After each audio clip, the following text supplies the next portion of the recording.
if I was going to give a title to this, and I don't always give talks titles, but I think if I was going to give a title to this one, it would be From the Frying Pan into the Fire.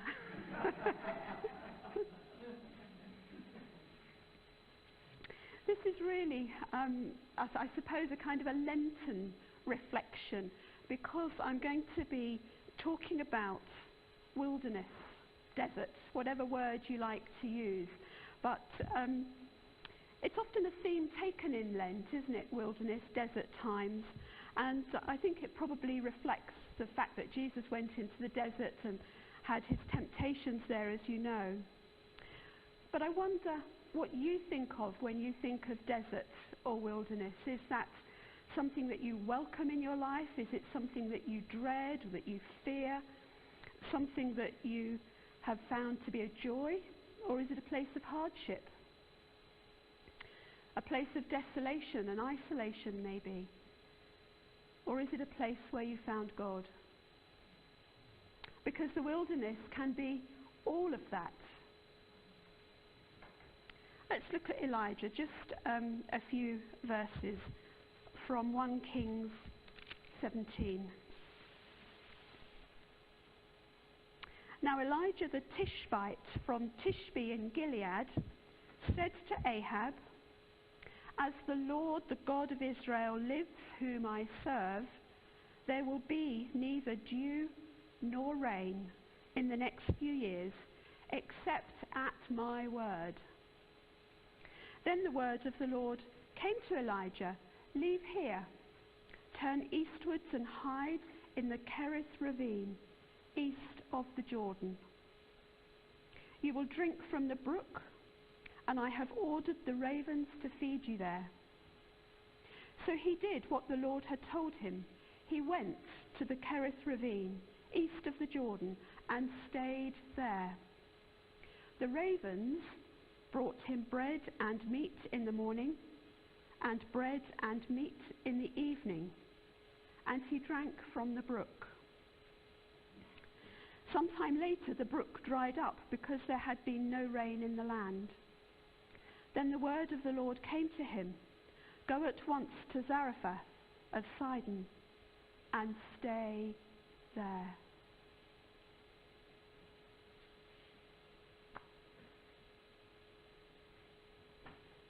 A couple of weeks ago at a Tuesday evening service, if you were here then, I spoke about Elijah and when he went into the cave, and if you remember the fire, the earthquake and the storms went by. We've gone back in Elijah's life. I'm working backwards, right? But anyway, it doesn't matter. But it's probably helpful if we just understand the context of what's happening in the land, just as Elijah kind of springs into view, because I think I'm right in saying that he hasn't really been on the scene until this point, and suddenly he comes into view. King Solomon, if you remember him, he had begun his reign in Israel, and it had gone well, but it hadn't ended well. And his son took over, and things went from bad to worse, and the nation was divided.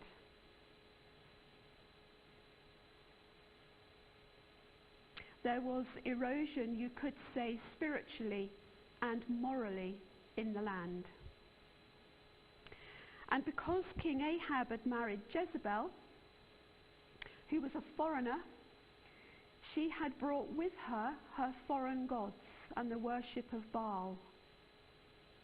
And Jezebel was intent on killing the prophets of God. So that's the situation. And suddenly Elijah pops up and he prophesies this drought. He declares to Ahab, "There will be no more rain until I say." The next few years. Talk about putting your head above the parapet, or your neck on the block, whatever metaphor you like to use, because he had brought himself into Ahab's and Jezebel's attention. And remember, she was out to kill the prophets. And here's Elijah going, oh, I'm over here. So there was no doubt that his life was in danger. And God told him to leave and to go to the Kerith ravine. Interesting, isn't it? Because we might think of that place as a desert, a wilderness, and here is God saying to him, go there. Go there. The name actually means to cut off. Kerith means cut off, separated. So it was literally a place that was cut off from the rest of the land, east of the Jordan River, but it was home to a river where the stream flowed down from the mountains, and so it was a place of provision. So there in the desert, in the wilderness, we find Elijah, isolated, alone. He has a water supply, but he is dependent on God for his food. In hiding, you could say, for his life. And he's fed by the ravens. Really? Would I want to eat what the ravens might bring? Don't they kind of pick up bits of dead meat from the road? Well, they probably didn't have cars, did they? But nevertheless, dead meat? Ooh, I'm not sure. But they also bring bread. Now, you don't pick up bread from the road, do you? So there's a miracle going on here, a miracle of provision. But it serves to remind us that in the desert we are totally dependent on God, whether we have fled there from him or whether we have gone there because he has told us to.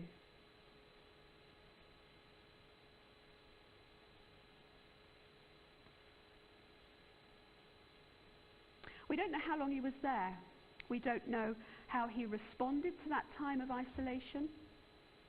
Was he despairing? Was he lonely? Was he rejoicing in a closeness to God? We don't know. Perhaps he was regretting his, what might be called foolhardy actions, his prophecy about the lack of rain, wishing he'd kept his mouth shut, perhaps. Because sometimes a wilderness experience is the consequence of our actions, isn't it? We end up in the wilderness. Maybe decisions that haven't honoured God, maybe things that we've done that perhaps we shouldn't have done.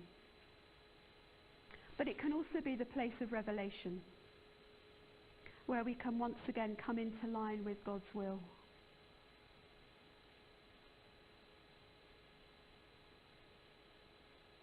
What happens next to Elijah would be, I think, probably your worst nightmare, because it says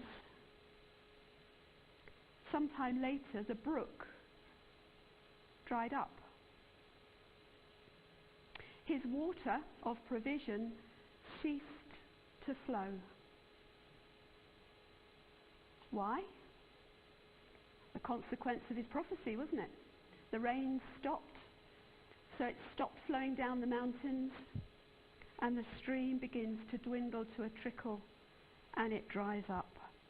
Credit to Elijah at this point, I think, because he doesn't immediately pray for water, or at least it doesn't seem so. He doesn't put his needs first and say, Lord, I know I said no rain over there, but actually I could do with a bit here. He stays true to the prophetic word to the nation. And then God's word came. Go to Zarephath of Sidon. I wonder how long he waited. I wonder whether the brook had dried up completely before the word of the Lord came. How many of us, I wonder, know what it is to be in a place where our brook is drying up? It might have been a comfortable place for us. And then you're in that, do I stay? Do I go? One commentary that I read said you could stay and end up bathing in a dust bath. Doesn't sound terribly attractive, does it? Instead of the flowing waters of God's provision. And there is the temptation to go ahead of God and leave ahead of him. Because the brook drying up could be all sorts of things for us as individuals. It could be coming to the end of our working life and seeing retirement as drying up. It could be the drying brook of our health and seeing sickness creeping on. The drying brook of our years, thinking that we no longer have purpose in life. The drying brook financially, money ebbing away. The drying brook of friends and family and becoming increasingly isolated. Or the drying brook of a ministry that we've been involved in that is just seemingly to diminish. What is important is that Elijah waited for the word of the Lord before he moved. He could have seen the end of it, the end of the water flowing, and thought, I've got to get out of here. If I'm going to survive, I've got to go before the water dries up completely. But if he'd done that, he would have gone ahead of what the Lord wanted for him. However, when the Lord's word came to him, go to Zarephath, I'm not sure that was terribly comforting. This is the frying pan to the fire bit, because Zarephath was about 100 miles away. It was a place in Phoenicia. That's where Jezebel came from. A pagan place. A journey that's going to take him right through the land of his people, right through the land of Israel, where the prophets are being hunted and killed. And it's a place that means fiery trials. Now there's a decision for you. Dry brook to fiery trials. That needs faith and courage, doesn't it, to do that journey.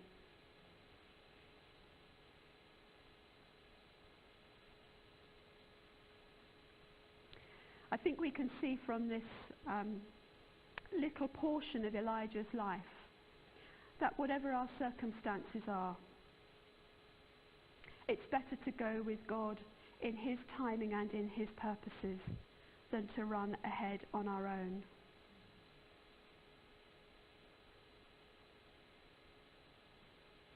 And maybe the challenge this Lent is to see the desert place as a place of protection, a place of solitude with God, because that's what it was for Elijah.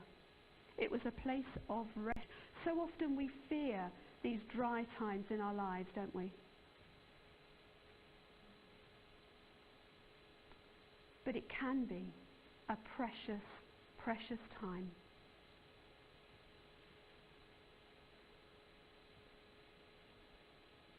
Refuge.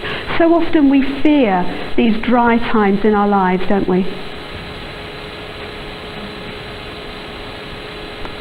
But it can be a precious, precious time.